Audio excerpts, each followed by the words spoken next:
The Matrix, a film that had a brilliant trilogy and a not so great fourth movie, is getting a fifth. Welcome to the Tachyon podcast. Our Tachyon pulse has been unable to completely penetrate the anomaly. So this was a project I didn't actually know anything about, and it's only just gone into development. But Screen Rant have dropped that actually this is going to be written and directed by Drew Godard.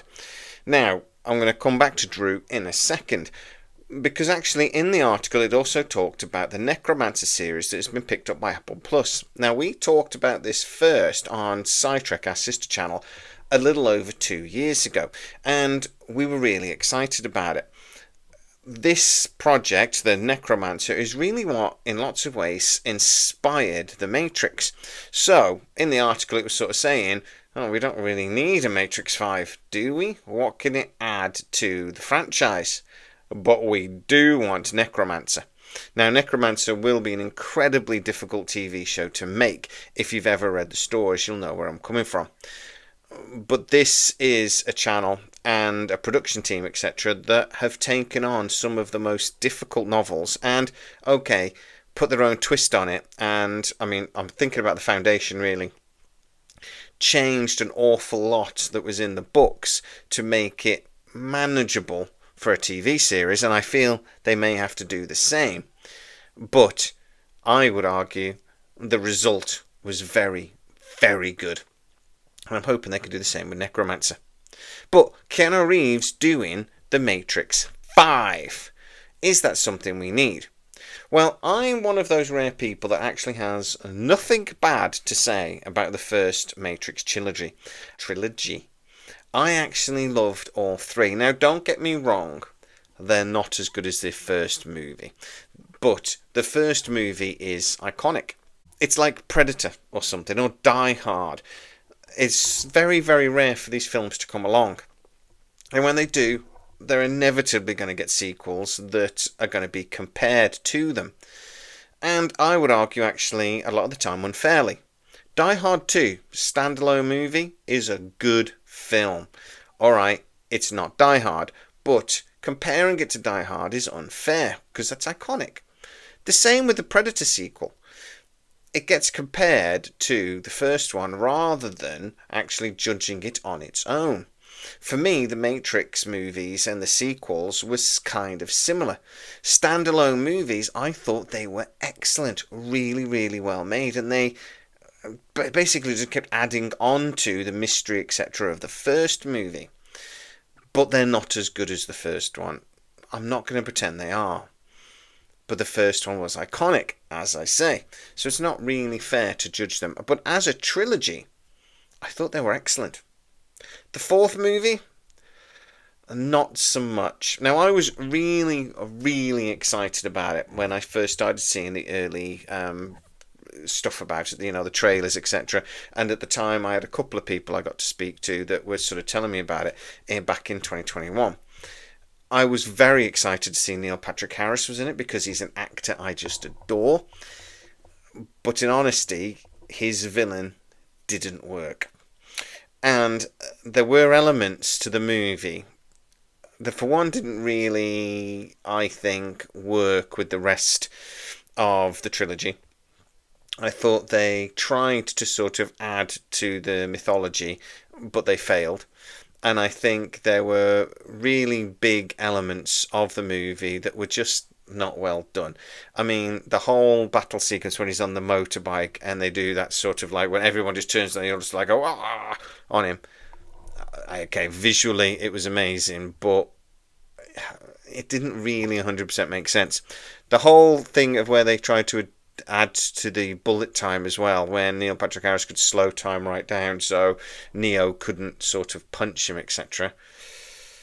I actually quite liked. I won't lie, I quite liked that. But yeah, on the whole, the film didn't really quite hit home. So where could they go with a fifth?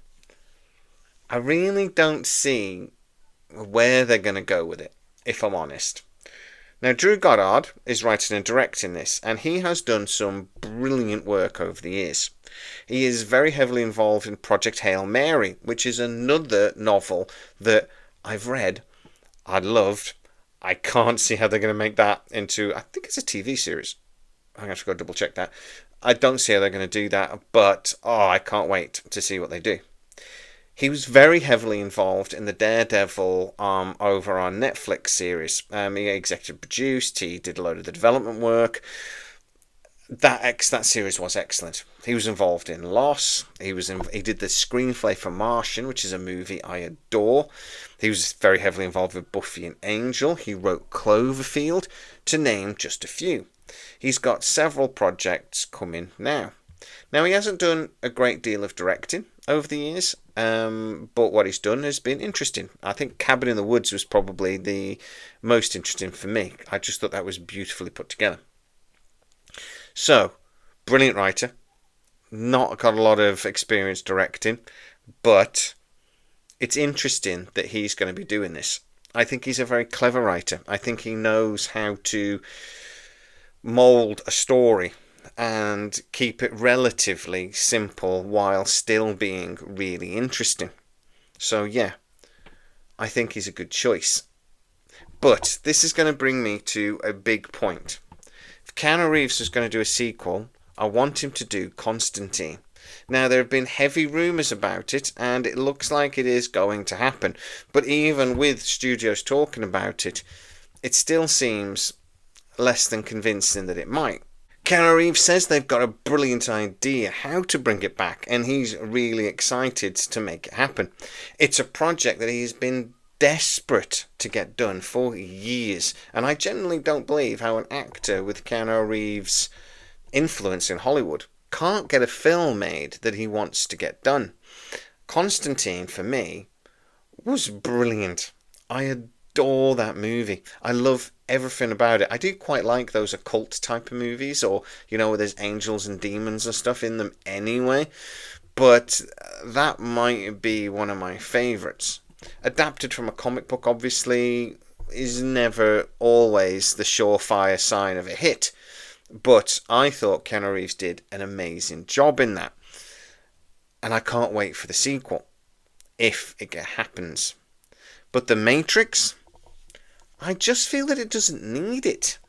I really think this is only happening because it's called The Matrix, and the studio knows people will be excited about it. But in all honesty, I don't quite know where they're going to go with it. But I do have confidence in Drew Goddard. I do have confidence that Keanu Reeves wouldn't do it unless he thought it was an interesting idea. He's not the sort of guy, as far as I can tell at least, that will do a project just for the pay packet. So, maybe it can work. And maybe I shouldn't have doubts. But like any of these projects, we're just not really going to know.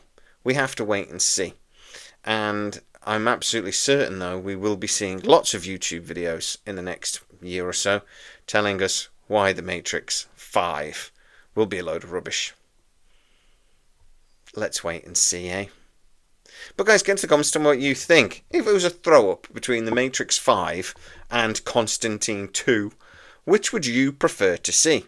And have you read The Necromancer? Do you know what I mean about how this is going to be quite difficult to make, but excited that they're going to try? Get into the comments and tell me what you think. As always, if you are new to the channel, please like, subscribe, hit that bell notification. It really helps us out and you'll never miss any of our new videos. Also, you can become a member of the channel and get to see a lot of these videos first, which is always nice. Go check that out. As always, please stay safe, and I'll see you next time. Our tachyon pulse has been unable to completely penetrate the anomaly.